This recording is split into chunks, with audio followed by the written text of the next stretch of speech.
First off, Team Chaos, thank you for all the support on the Master Chief versus Doom Guy video. We kicked this series off and you showed it a ton of support, so we're going to keep it going. Today, we have two of the most iconic video game characters of all time. I mean, fighting game history, you could say, or you could just say in video game history, period. Scorpion versus Sub-Zero. Who would actually win in a fight? Now, these two fighters have faced off many times in the Mortal Kombat universe, with each of the two coming out on top multiple times. But today, I'm going to throw my hat into the ring. Today, we're going to be analyzing a fight between Scorpion and Sub-Zero. Now, we will be separating the fight into 5 categories, and then I'll give you my final verdict at the end of the video. You let me know who you think is going to win in the upcoming Mortal Kombat movie. Drop a like, make sure you're following the page. Also tell us who you want to see versus next. And let's start off with category 1, the fighting style. Let's start off with how these characters fight.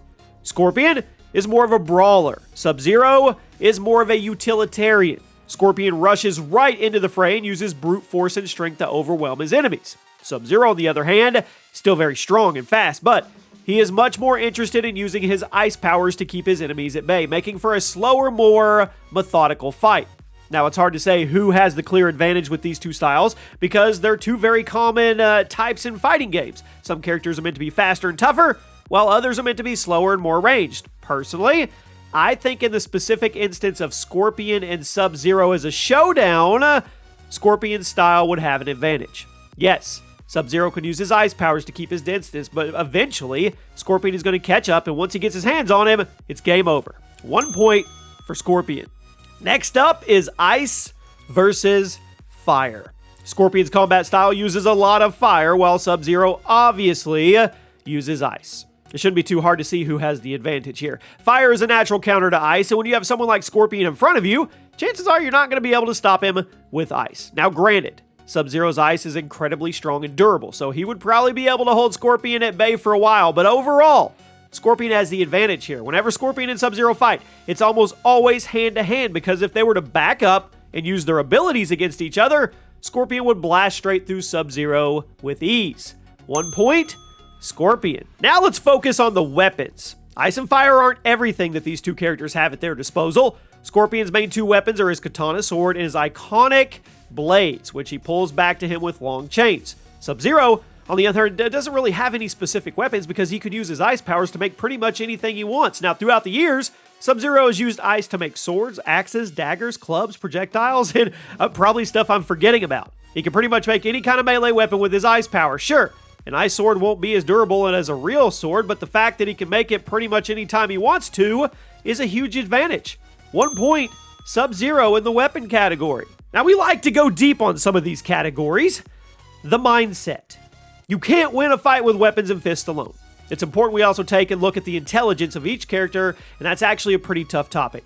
Throughout Mortal Kombat's franchises, Scorpion and Sub-Zero meant to be each other's equals. They're both incredibly strong, incredibly smart, making them nearly evenly unmatched. However, looking through the MK lore, I can't help but realize how often Sub-Zero has been under someone else's command. Put simply, Sub-Zero is a follower, and he is frequently teaming up with other characters in order to achieve a common goal.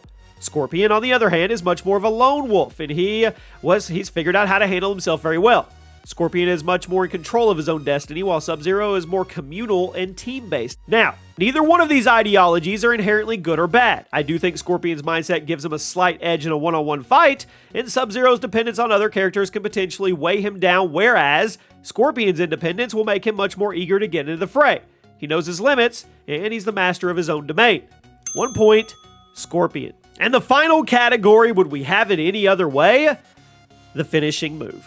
Scorpion and Sub-Zero have some of the most iconic fatalities in Mortal Kombat history. Scorpion has his iconic skull face fire breath, while Sub-Zero has the iconic spine pull. Now, throughout the years, the two men have expanded their game with more and more fatalities, but if I'm being honest, Sub-Zero has more good ones under his belt. Many of Scorpion's fatalities are pretty basic or simple, whereas Sub-Zero's, they're just creative. He has the power of ice, which makes essentially anything he wants. Overall, I expect more from a new Sub-Zero fatality than I do a new Scorpion fatality. So for that, 1 point to Sub-Zero. And now for the final verdict. This may be a hot take. Ha, you'll see what I did there. but I think Scorpion wins this fight hands down. Now, Sub-Zero is a very intelligent, ruthless fighter. He has a few fatal flaws that Scorpion would absolutely take advantage of. Sub-Zero is heavily dependent on his weapons and his ice powers, both of which Scorpion can dispose of with ease with the powers of his own. Sub-Zero also tends to take a more thought-out approach to combat, whereas Scorpion jumps right in to achieve his goals. Now, this may give Sub-Zero an advantage in larger conflicts, but it can be his undoing and demise in a one-on-one fight like this. So ultimately, I think Scorpion has the advantage in a true 1v1 scenario. I know this isn't going to sit well with a lot of you, but that's what makes these videos so fun. So in the verses of Sub-Zero versus Scorpion, Scorpion wins. Let me know your thoughts in the comment section. What do you want to see next on the Versus series? Thank you for all the love on the series, and we'll see you soon.